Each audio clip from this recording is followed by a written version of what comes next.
Savannah, Georgia is home to several miniature tent cities, one of which will be cleared out to build a tiny house community for homeless veterans.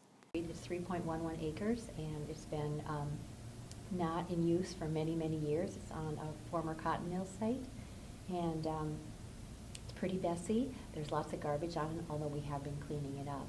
The executive director of the Chatham County Authority for the Homeless, Cindy Kelly, says that the homeless veterans will be top priority in the first phase of housing. Well, the first village is specifically for homeless veterans. Our plan is to build 6 villages of 12 persons, and we anticipate having a waiting list, and so veterans will be given first priority. Although the tiny house community will be a fresh start for 72 homeless veterans, many individuals that currently live on the property will have to evacuate. Elizabeth and her boyfriend Richard have been living in the homeless community for about 4 months. He's my husband. We've been out here off and on since November. We take care of each other. That's what you do. Richard and Elizabeth both believe that the displacement will be a fresh start for them as well.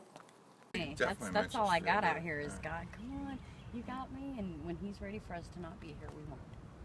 You know. And one of the things that became very clear is that we had a critical shortage of housing for low-income folks, and we had no plan for building housing for homeless people.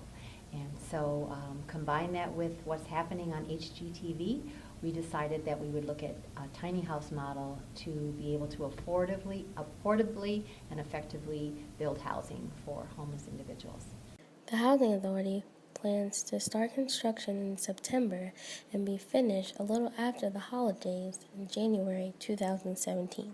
I'm hoping that the first phase will be done sometime in January 2017. That assumes that we start site development right away in September and get it done by the time the holidays are over. Although they will have to evacuate their tent community, Elizabeth and Richard still look on the bright side of things. We have, like I said, in the morning, that's the worst part, because you wake up and you're like, oh, God.